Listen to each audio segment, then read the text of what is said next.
ನಮಸ್ಕಾರ ಎಲ್ಲರಿಗೂ. ನಾನು ಆಶಾ. ಅಡುಗೆ ಆ್ಯಂಡ್ ಆರ್ಟ್ಸ್ ಚಾನಲ್ಗೆ ನಿಮಗೆಲ್ಲರಿಗೂ ಸ್ವಾಗತ.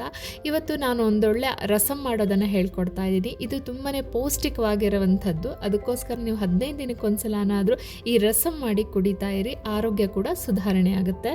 ಫಸ್ಟ್ ಒಂದು ಪ್ಯಾನಲ್ಲಿ ಒಂದು ಪುಡಿ ಮಾಡ್ಕೋಬೇಕಾಗತ್ತೆ. ಅದಕ್ಕೋಸ್ಕರ ನಾನು ಕಾಳು ಮೆಣಸು ತೊಗೊಂಡಿದ್ದೀನಿ 2 ಸ್ಪೂನ್ ಆಗುವಷ್ಟು.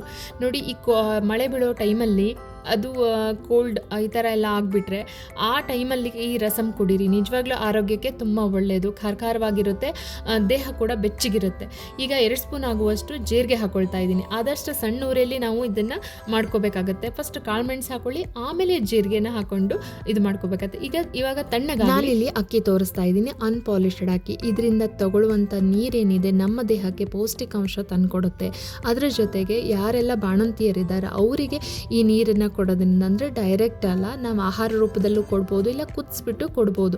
ಅವರಿಗೆ ಎದೆ ಹಾಲು ಜಾಸ್ತಿ ಆಗುತ್ತೆ, ಅದಕ್ಕೋಸ್ಕರ ಇದನ್ನು ಕೊಡ್ತಾರೆ. ನೋಡಿ, ಇವಾಗ ಒಂದ್ಸಲ ನಾವೇನು ತೊಳ್ಕೊಂಡಿರ್ತೀವೋ ಆ ನೀರನ್ನು ಚೆಲ್ಬಿಡಬೇಕು, ಯಾಕಂದರೆ ಕಸಗಿಸ ಇದ್ದರೆ ಹೊರಟೋಗ್ಬಿಡುತ್ತೆ.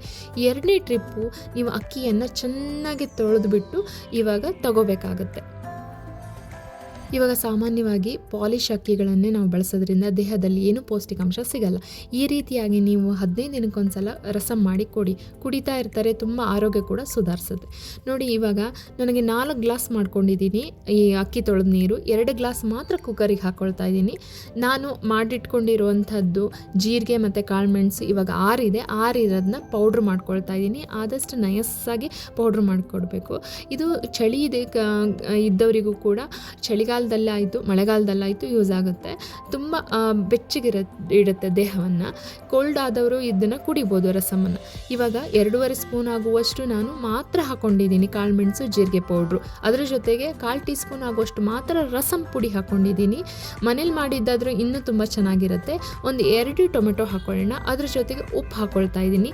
ಇವಾಗ 2 ರಿಂದ 3 ವಿಸಿಲ್ ಆಗೋ ತನಕ ಇದನ್ನು ಕುಕ್ಕರ್ನ ವಿಸಿಲ್ ಹೊಡೆಸ್ಕೊಳ್ತಾ ಇದ್ದೀನಿ. ಇವಾಗ ಒಂದು ಒಗ್ಗರಣೆ ರೆಡಿ ಮಾಡ್ಕೊಳ್ತಾ ಇದ್ದೀನಿ. ಒಗ್ಗರಣೆಗೆ 2 ರಿಂದ 3 ಸ್ಪೂನ್ ಆಗುವಷ್ಟು ಎಣ್ಣೆ ಹಾಕ್ಕೊಳ್ತಾ ಇದ್ದೀನಿ. ಹಾಗೆ 1/4 ಟೀ ಸ್ಪೂನ್ ಆಗುವಷ್ಟು ಮಾತ್ರ ಸಾಸಿವೆ, 1/4 ಟೀ ಸ್ಪೂನ್ ಆಗುವಷ್ಟು ಜೀರಿಗೆನ ಹಾಕ್ಕೊಳ್ತಾ ಇದ್ದೀನಿ. ಉದ್ದಿನ ಬೇಳೆನೂ ಅಷ್ಟೇ 1/4 ಟೀ ಸ್ಪೂನ್ ಆಗುವಷ್ಟು ಹಾಕ್ಕೊಳ್ತಾ ಇದ್ದೀನಿ. ಒಣ ಮೆಣಸು ಹಾಕ್ಕೊಳ್ತಾ ಇದ್ದೀನಿ. ಸ್ವಲ್ಪ ಇಂಗು ಹಾಕ್ಕೊಳ್ತಾ ಇದ್ದೀನಿ. ಈಗ ಕರಿಬೇವು ಹಾಕ್ಕೊಳ್ತಾ ಇದ್ದೀನಿ.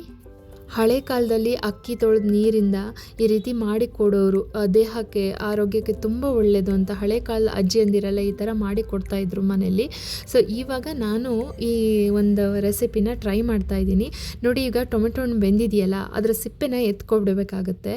ಅದನ್ನು ಸಿಪ್ಪೆ ಹಾಕ್ಲಿಕ್ಕೆ ಹೋಗ್ಬೇಡ್ರಿ. ಆ ನಂತರ ಟೊಮೆಟೊ ಹಣ್ಣನ್ನು ಕಿವುಚ್ಕೊಳ್ಳಿ. ನೀವು ಮಿಕ್ಸಿಲಿ ಹಾಕ್ಕೊಂಡ್ರೂ ಪರವಾಗಿಲ್ಲ, ಅದು ಪೇಸ್ಟ್ ರೀತಿಯಲ್ಲಿ ಬಂದಿರುತ್ತೆ.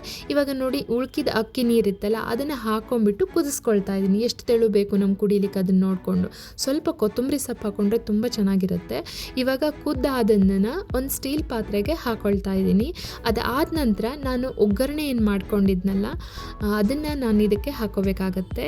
ಒಣಮೆಣಸು, ಕರಿಬೇವು, ಸಾಸಿವೆ, ಬೆಳ್ಳುಳ್ಳಿ ಹಾಕ್ಕೊಂಡಿದ್ದನ್ನು ನಾನು ಇವಾಗ ಹಾಕ್ಕೊಳ್ತಾ ಇದ್ದೀನಿ ಒಗ್ಗರಣೆಗೆ. ನೋಡಿ, ಈ ರೀತಿ ಒಗ್ಗರಣೆ ಹಾಕ್ಕೊಂಡು ಕುಡಿತಾ ಇದ್ದರೆ ತುಂಬ ಚೆನ್ನಾಗಿರುತ್ತೆ. ಊಟಕ್ಕೂ ನೀವು ತಿನ್ಬೋದು, ಅದರ ಜೊತೆಗೆ ಕುಡಿಲಿಕ್ಕೆ ಸಹಿತ ಯೂಸ್ ಮಾಡ್ಬೋದು.